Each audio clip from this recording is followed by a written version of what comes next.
This message it's going to be a bit like a guilt trip, and it's not on purpose. It's because I am also guilty of this. I'm guilty of this. So I'll even start from the top. So God is a jealous God. The Bible tells us that God is a jealous God, and we should believe it. So I'm calling this God is a jealous God, believe him. So I'll start with a personal story because, like I said, I'm guilty of this, and it's tough to unlearn years of routine, of ideas, of beliefs. Like at this age, at my age that I am now, I am having to unlearn and learn new things. So I'm discovering these things, and anyway, let me share. So the spirit is the one who convicted me this after. I used to be like, how can I hear the voice of God? Like it was so like ambiguous to me. It was such a mystery. I was like when people say God spoke, or like what, like how, I was always like, maybe he doesn't talk to me, maybe it will be through a dream. It just felt so far-fetched to me. I was just like, Wuse really like doesn't speak like a human, so how do I hear his voice? And eventually, of course, I found out the number one way to listen to God's voice is through his word. Before I even go to the solution, I got convicted about this, and I know no one who's watching this is going to like what I'm about to say, but I have to say it anyway. So one day I was doing something, then I heard a song in the background, and then I heard that voice. I was like, oh, that's Taylor Swift. And then I came to find out, yeah, it was Taylor Swift. I have listened to her for years, and I like her music. But here's the thing. How was I able to know her voice? How was I able to detect? And it was in the background. Let me tell you that I was doing something else. I was able to detect this is Taylor Swift. This is a Taylor Swift song. And at that time, it meant nothing. But after I came to this new knowledge, the Spirit convicted me. Like, remember that time you heard a sound and you were able to immediately detect that it was Taylor Swift. I learned my lesson. I was like, so how was I able to detect her voice? Because I've been listening hours on end, like number one artist on Spotify. This is someone I listen to almost on a daily basis. So of course, how wouldn't I be able to detect it? So same thing with God. Like if you spend time with him, if you read the Bible frequently, you're going to be able to detect that this is God's voice. In the past, I would ask myself, how do I hear the voice of God? Like it was so unachievable thing. But then when the Spirit reminded me that how come you're able to detect this other voice, or why can't you detect God's voice? It's because I didn't know it. I didn't learn it. I didn't study it. I didn't listen, nothing. I was illiterate.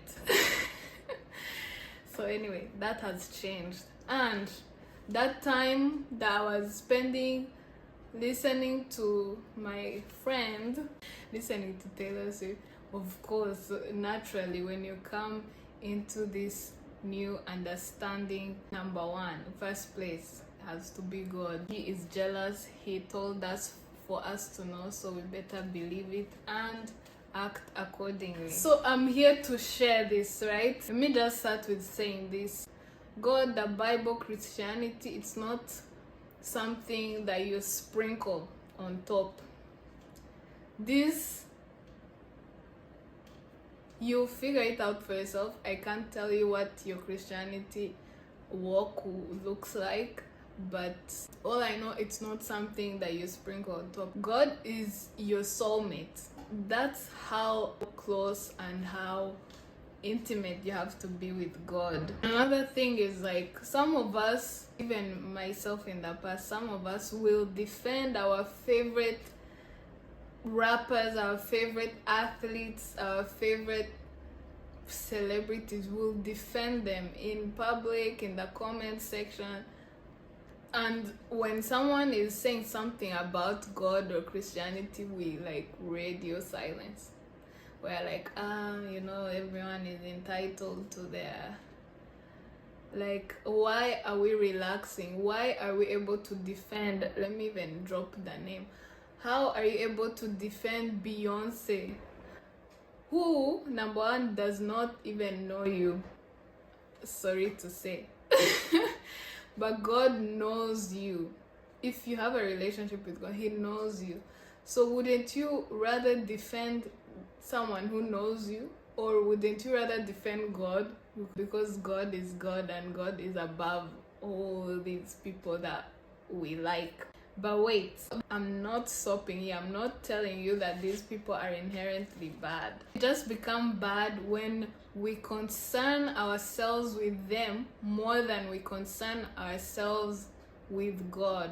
When we care more about finding out what's going on with them more than finding out what's going on with, like, if you concern yourself more with a celebrity's life more than you do Jesus's life, then clearly there is a problem. Saying this, if you're someone who wants to change this, if you're someone who's like, you know what, I have been concerning myself with the wrong thing, so now I want to fix my eyes back to the right thing. The right thing is Jesus. So here's the thing. Do you actually know, like, when I said God is not like something you sprinkle on top, like, do you actually know God personally? Like, have you spent time with Him? Or do you just echo other people's experiences? Do you just believe in Him based off of what other people are experiencing, other people are saying? Like, do you have that own personal relationship where you can say, God did this on this date, that time, from here to here? Like, can you actually see God in your own life? Or are you someone who's more on the outside, like, God is amazing, like, do you have that personal relationship with God? And when I say these things, it's because I was her. I was that person who, listen, not even one foot, I was one toe in, two, you understand? So I'm only saying this for those who wanted a wake-up call, who want to change this, who really understand that, yeah, God is jealous and He's supposed to be number one. Okay, let's talk about athletes. I got convicted about Taylor Swift because this is someone I was listening to like hours, almost daily. So of course I knew her voice. When you can play something in the background, I'm able to immediately detect, but somehow couldn't. I was somehow complaining and crying that I couldn't hear God's voice, because how can I hear something I have never even programmed in my mind? So yeah, so athletes again, these people are not bad people. It's only bad when we concern ourselves so much with them more than with God, more than with Jesus, more than with the things of the God, Jesus, and the Holy Spirit, the entire thing. So for athletes, some of you know the history, the present, and the future of your favorite athletes. That's how much you're invested. And listen, we all have our own thing. I said mine. Your favorite athlete. In 2007 where they were, You know which kind of goal they scored. You know which team they moved to. You even know the team they are going to play for. But if someone asks you about a character in the Bible, for example, if they ask you about Jesus' life or Daniel, like, can you honestly say it without, like, can you honestly even yeah, so that's a thing. Even for me, I was so much into pop culture. Like, even now I'm unlearning, but I know so much. I've stored so much information that if you ask me about this celebrity, I can tell you when they got married, when they got divorced. Like, I can tell you, I can really tell you everything. So all of us, we have our own thing. It's only bad when we concern ourselves more with that more than with God. So again, God has to come and take number one. That devotion, that investment, that support, that reverence, admiration, that is supposed to go to number one. God. He's supposed to get all those things. It's like LeBron, Cristiano, some of you guys, no one knows more than you. You're even willing to argue with anyone. You're like ready to fight. So where is that kind of commitment, loyalty to God? Because if you find that you have more loyalty to these things more than to God, then there's a problem. If you hear someone speaking of God in a way like, and you're just like, okay, never mind. But when it comes to your favorite singer, actress, athlete, you're ready to go to war. So this same passion, we have to have this same passion for God. This kind of devotion, admiration, loyalty, support, it's supposed to be reserved for God. Like he says, he's jealous, believe him. God is jealous, believe him. So the consequences of putting those things above God is, so if you want to see the consequence of not putting him first, which in other words is called idolatry, just go in the Bible and see the consequences of when Israel was idolizing other things. Just go and see the consequences and then see if in any of those consequences they are actually happening in your life in a metaphorical way or literally. Like, go and see for yourself. And of course, if we are in God, if we're in Christ, our inheritance is a life of abundance, it's a life of health, it's a life of provision. So if we're not experiencing those things, then we have to go back and check, like, where are we going wrong? There will be some areas in your life where you're lacking. It may be finances, it may be friendships, it may be relationships, it may be dysfunction, it may, like, family dysfunction, it may be career, it may be academics, it can be health and nutrition. Like, I don't have time to get into this, but then here's the thing. I just have to say, if you're someone who is serious about their relationship with God, you're serious this time, you're ready to put him in first place, let's concern ourselves with more of God, the Bible, the book, the characters in the book, and let's put God back in first place. He says he's jealous, let's believe him. We are now going to spend it more concerning ourselves with the characters in the Bible, with the character of God, with the character of Jesus, with the lifestyle of Jesus, like past, present, future. But like, of course, if we're going off of the Bible, it's more of their lifestyle, how they live, which is still relevant. It's still relevant. It still applies. All the laws still apply. All the commandments still apply. All the everything still applies. It's called the living word. Like, it's still present. So it's a challenge to unlearn. It's a challenge to come to these realizations and change, especially when you're already grown up.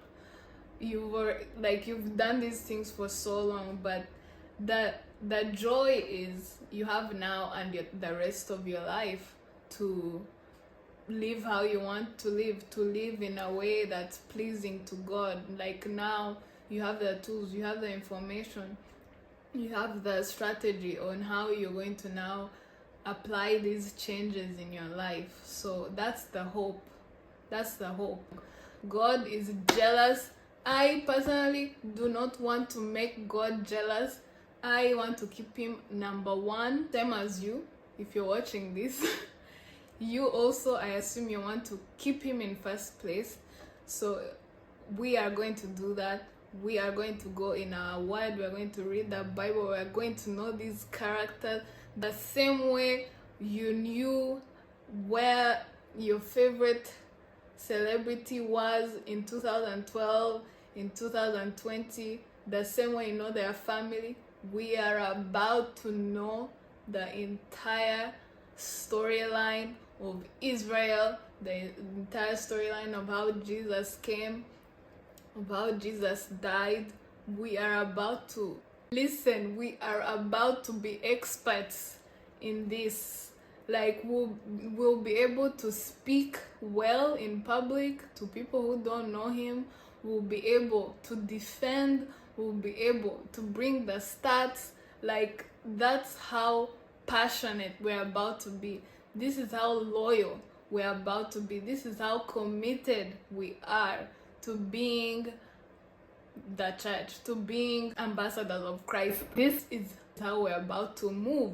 With passion, with loyalty, with knowledge. We are about to learn this book inside out, just like we were doing with our favorite celebrities. We are about to get into this book, and we're about to go and preach to the masses. We're about to go and defend and proclaim and sing. Like, are you excited? Are you as excited as me? So this is the good news. We now know that we have to put God back to number one. We know he's jealous. He told us believe him. We're going to move different. We're going to be so passionate about the book, about these stories of these characters, and we are going to run with it. We're going to run with it. We're going to sing about it. Yeah, we're going to run with it. The message is God is a jealous God, but it doesn't stop there, because when he's not jealous, he provides, protects, he keeps safe, he multiplies, he expands. Is there anything he cannot do? So let's tap into that. Like, after we change our ways, after we have stopped making him jealous, then we can experience the God of good health, of abundance.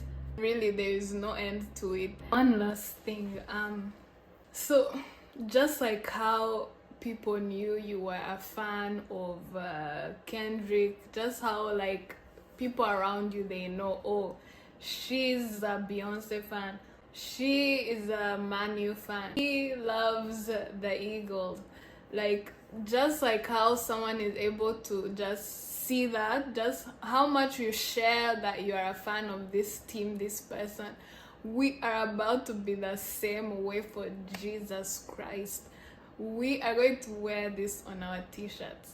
They will know that we are fans, like die-hard fans, like actual die-hard fans of Jesus. Like, we have to take it up a notch and share the gospel, share the teachings, share all these things with the same passion and intensity.